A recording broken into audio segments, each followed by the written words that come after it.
Daredevil Born Again की episode 4 ने पूरा गेम बदल दिया। शॉकिंग कन्फ्रंटेशन, धमाकेदार ईस्टर एग्स और एमसीयू कनेक्शन जो आपको हिला कर रख देंगे। Hey super friends, welcome to our channel the super hero universe where legends rise. तो इस वीडियो में हम बात करने वाले हैं डेयरडेविल बॉर्न अगेन की एपिसोड 4 का पूरा breakdown. So tight your capes and let's assemble. Episode 4 की शुरुआत होती है मैट मुर्डॉक यानी हमारे डेयरडेविल के एक वादे से जो उसने अयाला की भतीजी एंजेला से किया था। मैट उसे भरोसा दिलाता है कि उसके चाचा के कातिल को जल्द ही इंसाफ मिलेगा। इस वादे के साथ कहानी में एक नया केस आता है। मैकडफी जो कि मैट की लीगल फर्म में काम करती है, उसे लिरॉय ब्रैडफोर्ड नाम के आदमी के पेटी थेफ्ट यानी छोटी चोरी जैसे केस को देखने को कहती है। मैट अपनी जबरदस्त लॉ स्किल्स का इस्तेमाल करते हुए लिरॉय की सजा को केवल 10 दिनों की जेल तक सीमित कर देता है, लेकिन लिरॉय इसे खुश नहीं होता। उसका कहना है कि उसके पुराने अपराधों की वजह से उसकी पूरी लाइफ बर्बाद हो गई है और अब उसे प्रोबेशन भी नहीं मिल सकता। दूसरी तरफ विल्सन फिस्क और उसकी पत्नी वेनेसा काउंसलिंग के लिए जाते हैं, जहां वे वेनेसा के एडम के साथ अफेयर्स पर चर्चा करते हैं। काउंसलिंग के बाद ग्लेन जो कि फिस्क और वेनेसा की काउंसलिंग देख रही है, अकेले में वेनेसा से पूछती है क्या वो फिस्क के साथ सुरक्षित महसूस करती है। ये सीक्वेंस बताता है कि फिस्क और वेनेसा के रिश्ते में कुछ तो गड़बड़ है जो चल रही है। फिस्क अपने इलीगल ऑपरेशंस को स्मूथली चलाना चाहता है, लेकिन उसे कई सारी हर्डल्स का सामना करना पड़ता है, जैसे कि गवर्नमेंट के ब्यूरोक्रेटिक रूल्स, राइवल गैंग्स की इंटरफेरेंस, उसके ही आदमी डेनियल ब्लेक का ड्रंकन मिस्टेक जिससे क्लीन ग्रीन हॉलर के साथ उनकी सीक्रेट मीटिंग लीक हो जाती है। बीबी नाम का एक आदमी फिस्क को यूनियन बस्टर यानी कि मजदूरों के खिलाफ साजिश करने वाला कहकर एक्सपोज कर देता है। फिस्क ब्लेक पर पहले बहुत गुस्सा होता है, लेकिन जब उसे ब्लेक की लॉयल्टी दिखती है तो वह उसे माफ कर देता है। वहीं दूसरी ओर मैट अपने वादे के मुताबिक अयाला की मौत की जगह पर जाता है और वहां एक बुलेट केसिंग पाता है, जहां पर पनिशर यानी फ्रैंक कैसल का स्कल सिंबल बना होता है। इससे मैट को शक होता है कि इसमें पनिशर का हाथ हो सकता है। वह पनिशर को ढूंढता है और उसे इंटरोगेट करता है, लेकिन फ्रैंक कैसल उसे एक शॉकिंग जवाब देता है। ये गोली किसी पुलिस वाले की हो सकती है जो मेरे सिंबल का इस्तेमाल कर रहा है। इसके बाद फ्रैंक मैट को उसकी चॉइस को लेकर ताना मारता है और कहता है कि उसने डेक्स को क्यों नहीं मारा और फोगी की मौत के बाद डेयरडेविल बनना क्यों छोड़ दिया। ये बातचीत हमको दर्शाती है कि मैट अभी भी अपने पास से जूझ रहा है और वह खुद को दोषी मानता है। एपिसोड के अंत में हम फिस्क को एडम के सामने खाना खाते हुए देखते हैं, लेकिन एडम खुद एक कैद में है। ये एक क्लियर मैसेज है कि फिस्क ने अपने दुश्मनों को सजा देने का एक नया तरीका अपना लिया है। दूसरी तरफ मैट अपने डेयरडेविल सूट और हथियारों के साथ प्रैक्टिस करता हुआ नजर आता है, जो इस बात की तरफ इशारा करता है कि वह दोबारा डेयरडेविल बनने की तैयारी कर रहा है। एपिसोड की आखिरी सीक्वेंस में हमें एक मास्क सीरियल किलर को देखते हैं जो अपने विक्टिम्स के खून को ड्रेन कर रहा है। ये कौन है? इसका डेयरडेविल की दुनिया से क्या कनेक्शन है? क्या ये कोई नया विलन है या किसी पुराने कैरेक्टर की वापसी हो रही है? ये सब आने वाले एपिसोड में ही पता लग पाएगा। अब बात कर लेते हैं एपिसोड 4 से रिलेटेड कुछ कॉमिक बुक रेफरेंसेस की। इसमें पहला है मैट मुर्डॉक का प्रॉमिस। मैट मुर्डॉक के किसी को न्याय दिलाने की प्रतिबद्धता कॉमिक्स में उसकी कोर पर्सनैलिटी का हिस्सा है।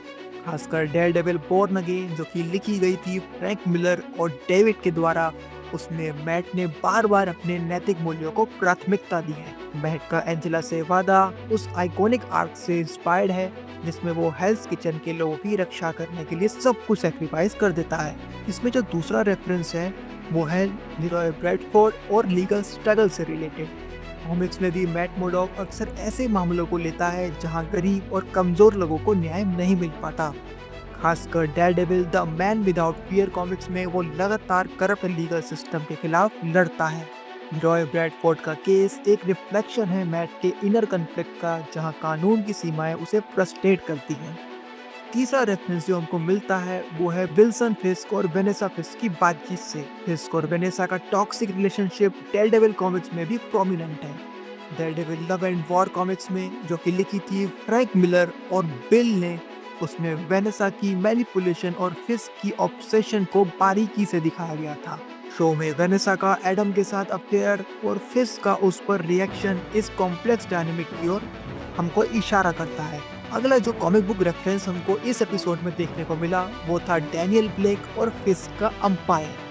जी हाँ, इसके बिजनेस अंपायर और उसके लॉयल ऑपरेटिव को दिखाना कॉमिक से लिया गया है। ब्लेक जैसे कैरेक्टर्स किंग पिन के ऑपरेशंस को दर्शाते हैं। डेयरडेविल अंडरबॉस जो कि लिखी गई थी ब्रायन और एलेक्स के द्वारा, उसमें फिस्क की क्रिमिनल अंपायर के अंदर बिट्रेयल और लॉयल्टी के कॉम्प्लेक्स थीम्स को कवर किया गया था। इसके बाद जो अगला रेफरेंस हमको देखने को मिला वो था पनिशर और उसके स्कल सिंबल से।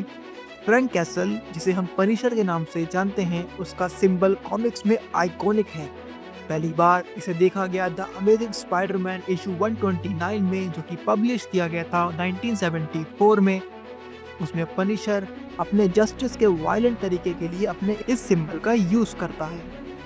इस एपिसोड में पनिशर का इनडायरेक्ट प्रेजेंस और उसके सिंबल का इस्तेमाल ये दर्शाता है कि उसकी लेगेसी आज भी कायम है। पनिशर वॉर जर्नल जैसी सीरीज में भी कई बार क्रिमिनल्स ने अब उसके सिंबल का मिसयूज किया है, जिससे मैट और फ्रैंक के बीच बहुत टकराव हुआ है। इसके बाद हमको देखने को मिला Daredevil versus Punisher philosophy conflict. जी हाँ, मैट और फ्रैंक का फिलोसफिकल कॉन्फ्लिक्ट डेयरडेविल और पनिशर जैसी कहानियों का मेन एलिमेंट रहा है। खासकर डेयरडेविल पनिशर सेवन सर्कल में उनके मॉरल डिफरेंसेस को गहराई से एक्सप्लोर किया गया था। ये कॉमिक्स बहुत ही उम्दा थी। फ्रैंक का मैट को डेक्स को ना मारने के लिए जज करना उसी इटर्नल कॉन्फ्लिक्ट को दर्शाता है।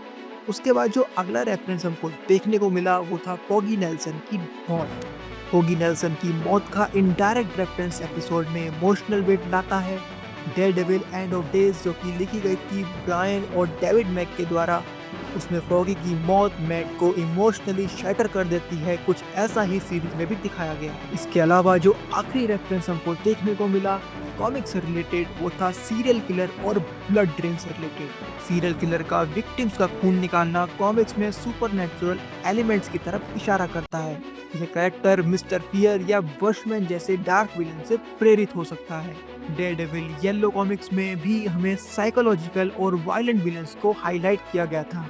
तो ये तो बात थी डेयरडेविल बॉर्न अगेन के 4th एपिसोड के कॉमिक बुक रेफरेंसेस की। अब थोड़ा बात कर लेते हैं एमसीयू, मार्वल की टीवी शोज और मूवीज से रिलेटेड रेफरेंसेस के बारे में, जिसमें पहला हमको देखने को मिला मैट मुर्डॉक का मोरल डिलेमा और उससे रिलेटेड एक एमसीयू कनेक्शन। मैट का अपने मोरल कोड को लेकर स्ट्रगल करना एमसीयू में स्पाइडरमैन नो वे होम में भी दिखाया गया था। जब पीटर पार्कर कानूनी परेशानी में फंसता है तब मैट एक एथिकल और कॉन्फिडेंट लॉयर के रूप में सामने आता है। एपिसोड 4 में मैट की इंटरनल कॉन्फ्लिक्ट दर्शाती है कि वो अभी भी फॉगी नेल्सन की मौत की गिल्ट को महसूस कर रहा है। इसके अलावा जो दूसरा रेफरेंस हमको देखने को मिलता है वो है विल्सन फिस्क और उसकी पावर प्ले। विल्सन फिस्क, जिसे एमसीयू में होकाई सीरीज के फिनाले में दिखाया गया था, अब वो और भी पावरफुल और डेंजरस बन गया है। फिस्क का पोर्ट्स और इलीगल डीलिंग्स में इन्वॉल्व होना एक डायरेक्ट नोड है डेयरडेविल सीजन 1 से, जहां वो न्यूयॉर्क के कंस्ट्रक्शन बिजनेस को कंट्रोल करता था। ये डेयरडेविल का सीजन 1 हमको नेटफ्लिक्स पे देखने को मिला था। फिस्क का एडम को इम्प्रिजन करना और उसे साइकोलॉजिकल टॉर्चर करना जेसिका जोन्स के किलग्रेव जैसे टैक्टिक्स की याद दिलाता है। इसके अलावा हमको देखने को मिला वेनेसा और फिस्क का कॉम्प्लेक्स रिलेशनशिप, जिसकी बात हमने कॉमिक बुक्स के रेस्पेक्ट में भी की है, बट अब यहाँ थोड़ा हम मार्वल मूवीज और एमसीयू के रेस्पेक्ट में करते हैं। वेनेसा का एडम के साथ अफेयर और फिस्क के साथ उसकी कॉम्प्लेक्स मैरिज की डायनेमिक को एमसीयू में पहले डेयरडेविल सीजन 3 जो कि नेटफ्लिक्स पे रिलीज हुआ था उसमें एस्टेब्लिश किया गया था। फिस्क और वेनेसा के रिलेशनशिप को एक्सप्लोर करने का तरीका किंगपिन बॉर्न अगेन सागा से हेवीली इंस्पायर्ड है।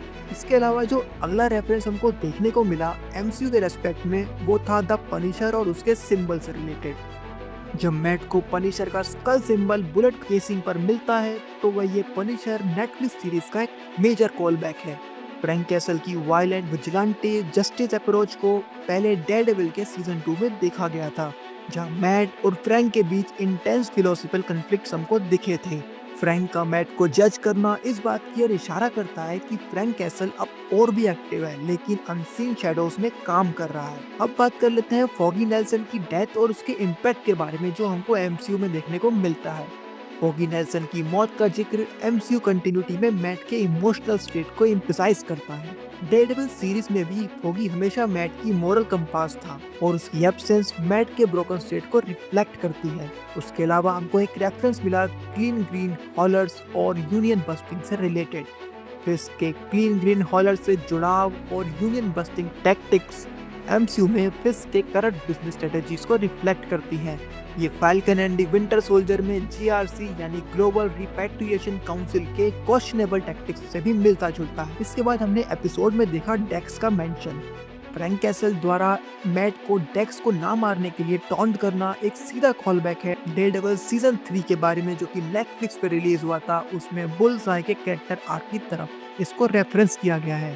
डेक्स को फिस्क ने मैनिपुलेट किया था और मैट के उसे ना मारने के डिसीजन ने फिस्क को और भी मजबूत बनाया था। इसके अलावा जो आखिरी हमें एमसीयू रेफरेंस मिला वो था एडम का इम्प्रिजनमेंट सीन।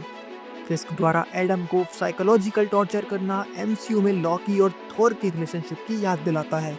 इसी तरह का इम्प्रिजनमेंट सीन हमने थॉर रैग्नारॉक और अवेंजर्स जैसी मूवीज में भी देखा है। तो दोस्तों ये था एपिसोड 4 के कई सारे MCU references, comic book references और पूरी एपिसोड स्टोरी का ब्रेकडाउन। मैट मुर्डॉक का गिल्ड, फिस्क का रिलेंटलेस पावर ग्रैब और पनिशर का ब्रूटल फिलॉसफी, ये सब एमसीयू कंटिन्यूटी को आगे बढ़ाने में मदद करते हैं। इसके अलावा फिस्क और वेनेसा का कॉम्प्लिकेटेड रिलेशनशिप और डेयरडेविल की गिल्ट ड्रिवन जर्नी सभी कॉमिक आर्क्स को रेस्पेक्ट देते हैं। ये एपिसोड 4 डेयरडेविल बॉर्न अगेन के पूरे नैरेटिव को और भी ज्यादा इंटेंस बना देता है। यहाँ मैट के अंदर की बैटल, फिस्क का राइज और पनिशर की पोटेंशियल वापसी को लेकर बहुत कुछ सेटअप किया गया है। आने वाले एपिसोड में हम देखेंगे कि डेयरडेविल दोबारा अपने सूट में कब वापसी करता है, फिस्क कैसे अपने एम्पायर को बचाता है और ये नया सीरियल किलर कौन है। तब तक के लिए जुड़े रहिए हमारे साथ। अगर आपने डेयरडेविल बॉर्न अगेन के पिछले एपिसोड का ब्रेकडाउन नहीं देखा है तो इस वाली प्लेलिस्ट को आप विजिट कर सकते हैं। अगर आपने मार्वल के आइकॉनिक हीरोज की कॉमिक बुक ओरिजिन हिस्ट्री नहीं देखी है तो इस प्लेलिस्ट को आप विजिट करिए। डीसी के लिए इस वाली प्लेलिस्ट को आप विजिट कर सकते हैं जिसमें हमने बात करी है डीसी के सुपर हीरोज की कॉमिक बुक ओरिजिन हिस्ट्री के बारे में। अगर आप अपने आप को पूरे वीक की सुपर हीरो वर्ल्ड की न्यूज से, आने वाली मूवीज, टीवी शोज या किसी भी तरह की अपडेट से खुद को अपडेटेड रखना चाहते हैं तो इस वाली प्लेलिस्ट को आप विजिट करिए जिसमें हमने वीकली सुपर न्यूज के एपिसोड अपलोड किए हैं, जिससे आप रहेंगे पूरे तरह अपडेटेड सुपर हीरो वर्ल्ड से रिलेटेड किसी भी न्यूज़ के लिए। एमसीयू के फेज 5 के लिए आप इस वाली प्लेलिस्ट को विजिट करिए। डीसी की आने वाली टीवी शोज और मूवीज के लिए इस वाली प्लेलिस्ट को। हम मिलते हैं आपसे डेयरडेविल बॉर्न अगेन के अगले एपिसोड के ब्रेकडाउन में। इसमें हम बात करेंगे पूरी स्टोरी का breakdown, analysis, comic book references, MCU connection और टीवी रेफरेंसेस। तब तक के लिए thank you so much for visiting our channel the super hero universe where legends rise. Stay super, stay heroic. ऐसी और अमेजिंग वीडियोस के लिए आप हमारे चैनल को सब्सक्राइब कीजिए, इस वीडियो को लाइक कीजिए, शेयर कीजिए और हाँ, बेल आइकन को दबाना बिल्कुल ही मत भूलिएगा। तब तक के लिए stay in the crew, we will get you on DC and MCU. Thank you very much, take care of yourself. Thank you.